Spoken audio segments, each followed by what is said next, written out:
자, 그래서 이제 대승불교란 것은 그 확신의 불교가 되는데요. 대승불교란 것은 이제 모든 중생이 지금 현재 그대로의 모습으로 이미 열애 부처님이라는 것이 대승불교입니다. 유명한 책 중에 대승기신론이라는 책이 있습니다. 원효대사도 이것을 주석을 달았고 그랬는데 이 책의 제목이 뭐냐면 대승이니까 대승불교를 뜻하는 것이고요. 기는 일으킬 기자입니다. 신은 믿을 신자고요. 론은 이론이란 뜻입니다. 그러니까 대승불교에 대한 믿음을 일으키는 이론이란 것이고요. 대승불교가 아직 아까 뭐라고 그랬죠? 모든 중생이 지금 현재 그대로의 모습으로 열애 부처님이란 것, 그러니까 수행이건 뭐건 아무것도 필요 없이 지금 현재 이미 관계동참으로서 부처님이기 때문에 우리 자체가 지금 현재 이 모양 이 꼴로서 부처님이다 라는 것에 대해서 믿음을 일으키게 하는 이론이라는 얘기입니다.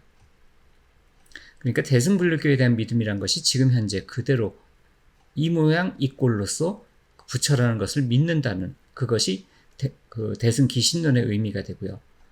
여기까지 잘 따라오셨으면 이게 이제 논리적으로 여기까지 이해가 되셨을 거예요. 이거를 리입이라고 합니다. 이치로서 들어간다. 그래서 이입으로 시작을 하거든요. 불교는. 그러니까 불교에 대해서 이치로서 들어간다고 했을 때 불교의 이치란 것은 모든 것은 관계동참이다. 관계동참이 곧 법신불, 부처님이다. 모든 중생은 실제 모습이 관계동참으로 존재할 뿐이다. 그렇기 때문에 모든 중생은 다 부처님이다. 여기까지 이해가 되셨으면 불교에 이치로 들어오신 겁니다. 그래서 불교에 들어오신 겁니다. 그래서 불교는 그냥 머리로 이해할 수 있습니다. 그 첫 단계에 들어오는 데까지.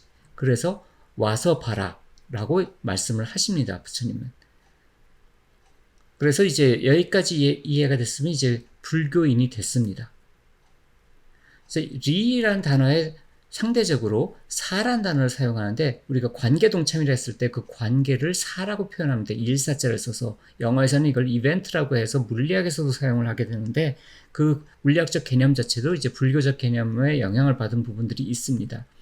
그래서 이걸 사라고 표현을 하게 되고 성리학에서는 이 사라는 단어를 나중에 기로 표현했습니다. 그러니까 리와 사가 서로 합의를 해서 이사법계라든지 이런 것이 되고 성리학에서는 이기론으로 표현이 되는데 결국은 마찬가지 얘기를 하고 있는 겁니다. 성리학은 유교의 옷을 입은 불교라고 표현을 합니다. 또는 중국 불교 성리종이라고도 표현될 정도로 내용물은 불교고 껍데기는 유교인 것이 성리학입니다. 그렇기 때문에 이것이 이제 리와 사의 개념이 됩니다. 근데 문제는 부처님은 체험이라고 했잖아요. 부처님에 대한 체험이 대승불교인데 이것이 머리로는 이해되는데 가슴으로 받아들여지는 것은 좀 다른 부분입니다. 가슴으로 받아들여져서 확신이 들었을 때가 이제 불교의 완전히 그 불교의 중심에 들어가는 것이 됩니다. 그래서 그거에 대해서 오늘 이야기를 나눠볼 겁니다. 자, 그러면 이제 환만공상과 일용사물에 대해서 얘기를 할 건데요. 일용사물은 아까 사라 말하는 그것과 관련이 됩니다.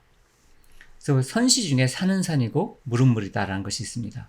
이건 이제 보통 사법계라고 해서 개별적 실체로서 세상을 인식하는 그런 환만공상입니다. 그 개별적 실체는 아까 없다고 그랬죠. 자립되고 있는 것은 관계로 있을 뿐이지. 그렇지만 산은 산으로 존재하고 물은 물로 존재한다는 것은 개별 실체가 있다고 보는 것이고 이걸 사법계라고 합니다. 화엄 그 법계론에서. 그래서 이제 일사자 아까 그걸 써서 사법계라고 말하는 것이고 이거는 이제 일반인들이 처음에 갖고 있는 세상에 대한 인식입니다. 그리고 이런 것도 이제 환만공상으로 봅니다. 왜냐하면 모든 것이 독립적으로 존재한다는 착각을 하고 있다고 보기 때문에 그렇습니다. 그 다음 단계는 이제 아까 리입을 했다고 그랬잖아요. 리입을 하게 되면 더 이상 산은 독립적으로 산이 산으로서 독립하는 것이 아니고 물은 물로 따로 독립하는 것이 아닌 산은 산이 아니고 물은 물이 아니다는 것을 이해하게 됩니다. 이걸 이법계라고 합니다. 이법계라고 했을 때 그러니까 이거는 진리를 바탕으로 우리가 머리로 이해한 진리거든요. 그것도 역시 사실은 이제 환만공상에 들어가게 됩니다. 그래서 우리가 이제 선문답 할 때 지금 말씀하신 것과 똑같습니다. 아무것도 아닌 것이 아무것도 아닌 것을 비추는 현묘한 영원성 이렇게 되면 이게 다 사실은 이법계에 속하게 됩니다. 그럼 아무것도 아닌 것, 아무것도 아닌 것 이런 것과 비추는 현묘한 영원성 이런 것들은 다 형이상학이라고 합니다. 무슨 말이냐면 지금 여기 나온 단어들이 다 일용사물이 아니에요. 내가 말한 일용사물은 스마트폰, 노트북 컴퓨터, 물컵 이런 것들이 다 일용사물이거든요. 그러니까 일용사물하고 일용사물이 아닌 개념들이 있거든요. 지금 여기서 얘기 나온 것은 개념입니다. 형이상학이거든요. 그래서 형이상학에 대해서 아직은 벗어나지 못한 상태. 그게 이법계입니다. 그리고 생연이란 것은 바로 그걸 묻고 있는 겁니다. 사람마다 모두 태어난 인연이 있다. 그대가 태어난 인연은 무엇이냐? 아무것도 아닌 것이 아무것도 아닌 것을 비추는 현명한 영원성이 있다. 그럼 너의 영원성은 무엇이냐? 이런 것이 그 공안 화두의 첫 번째 단계, 첫 관문으로서 이걸 황룡삼관이라고 합니다. 그래서 황룡삼관의 첫 번째 관문이 됩니다. 그러니까 화두는 무슨 화두를 들어도 딱 세 종류밖에 없습니다.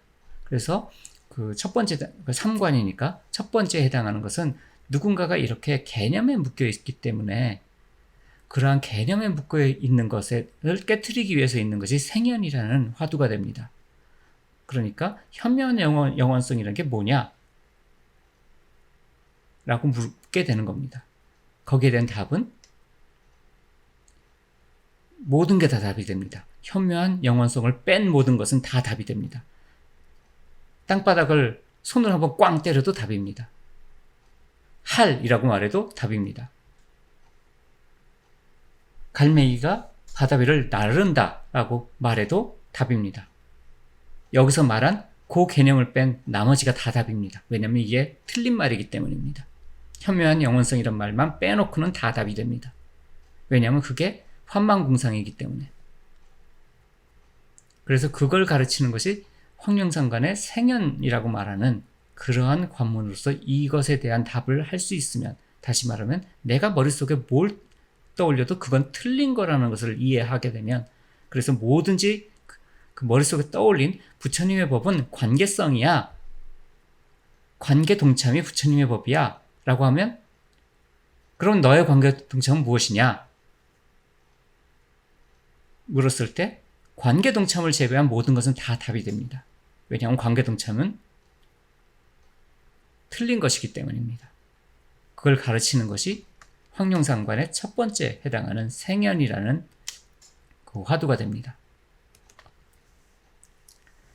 다음 단계에 가면 리와 사가 서로 부딪히지 않고 함께 있는 그러한 법계에 들게 됩니다. 그럼 그때부터 더 이상 모든 것은 서로 연결되어 있으니까 산 안에 물이 있게 되고 물 안에 산이 있게 됩니다. 그래서 산은 물이고 물은 산이 됩니다. 그래서 이것과 저것이 모두 다 똑같기 때문에 우리 안에 모든 것이 다 있으니까, 그러니까 그냥 모든 것은 다 마찬가지일 뿐이다. 이것도 병으로 봅니다. 이것에 대한 유명한 화두가 숭산 스님이 말씀하신 부처님 이마에 담뱃재를 떨며라는 것이 있습니다.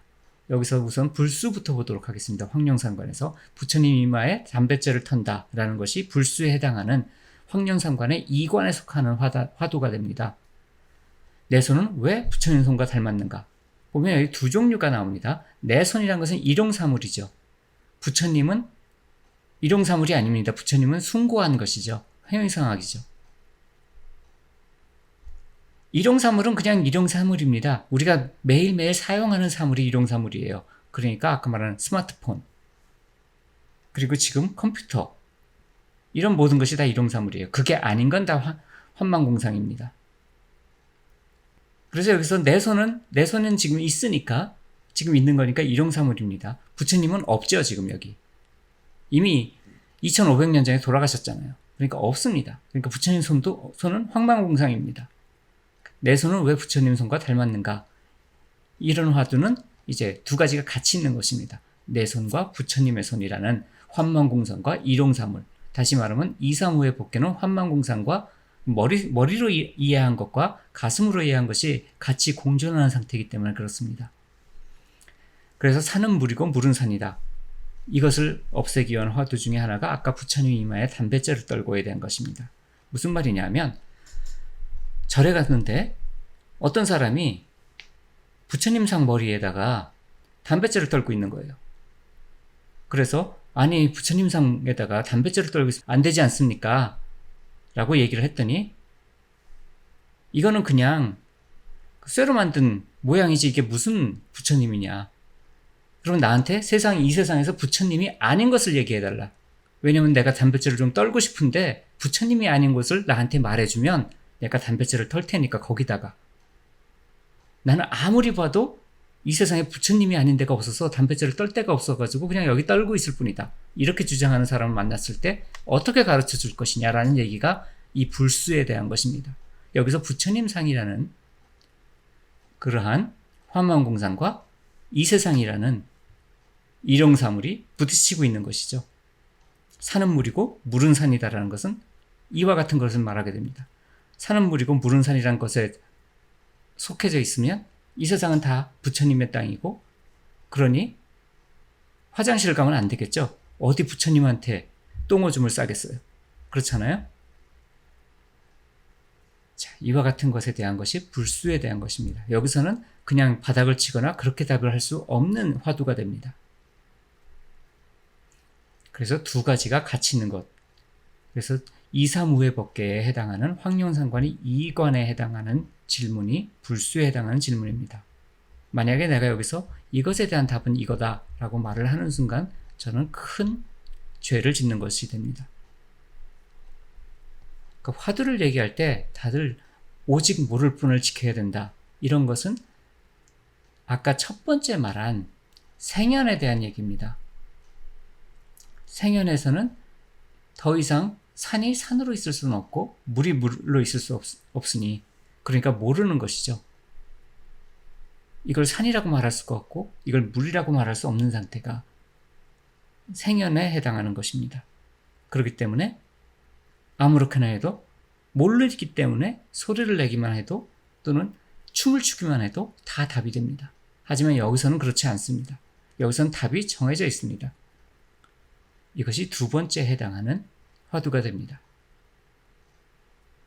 내 손은 왜 부처님 손과 닮았는가? 나 같으면 아마 합장을 했을 겁니다.